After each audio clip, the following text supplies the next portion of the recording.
Ladies and gentlemen, it's a time to announce the Momentum Most Inspiring Man of the Year for 2016.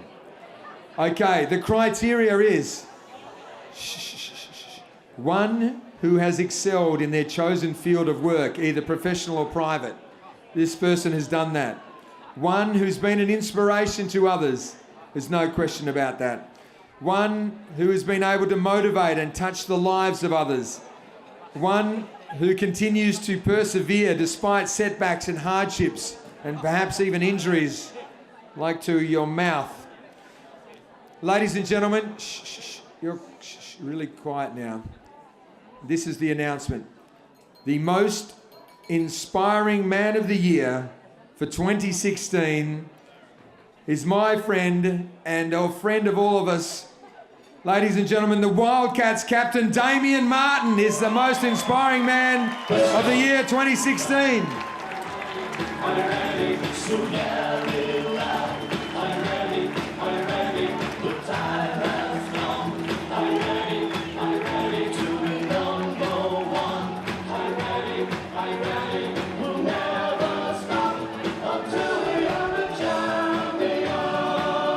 Marto captained the Perth Wildcats to 2 championship wins, is a man who continues to persevere despite setbacks and hardships.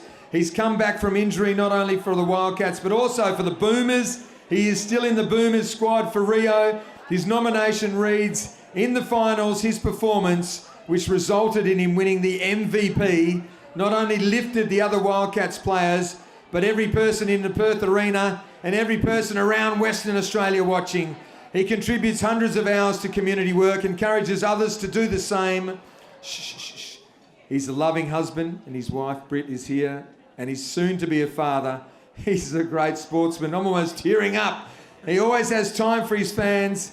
Here he is, ladies and gentlemen. Welcome to the stage, the Momentum Most Inspiring Man of the Year, Mr. Damian Martin.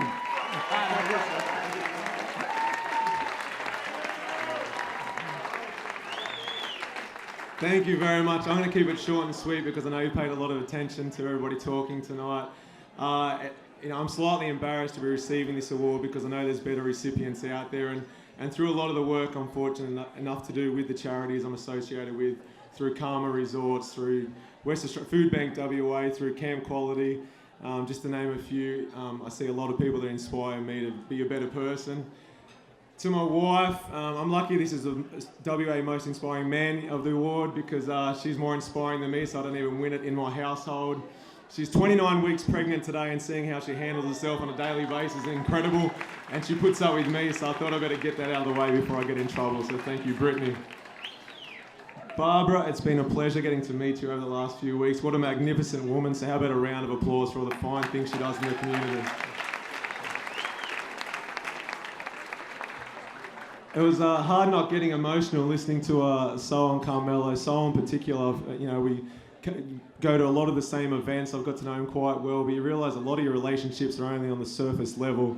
It's not until they truly open up that you get to know a person, and that was inspirational what you did tonight, mate. You were fantastic and should be very proud of yourself.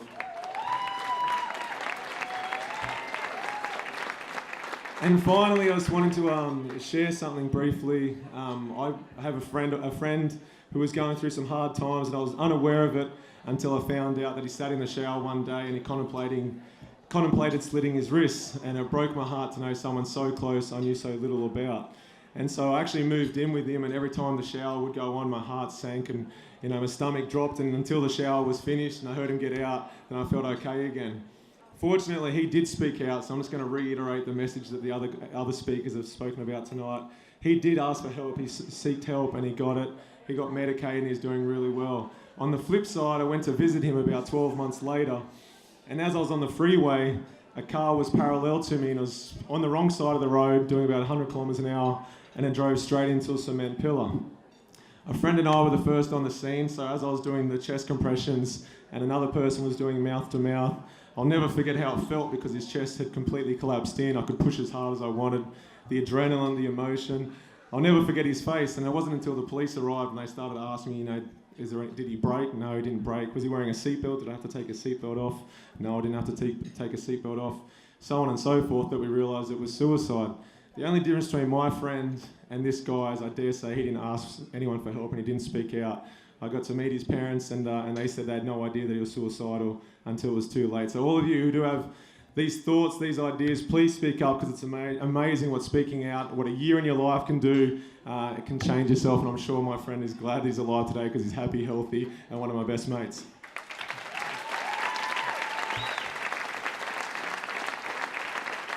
And finally, as a bloke, we saw some of the sayings earlier, and those numbers that Kath put up are frightening. When a guy decides he's going to commit suicide, he does follow through with it. It's never an attempted suicide. And it's very scary. So I implore all of you to speak out to your friends. I'm a big believer that doing smaller things more often is just as important as doing one amazing thing. So tonight we're doing one amazing thing, and I hope you leave here and do lots of small things going forward in your life. Thanks a lot, guys.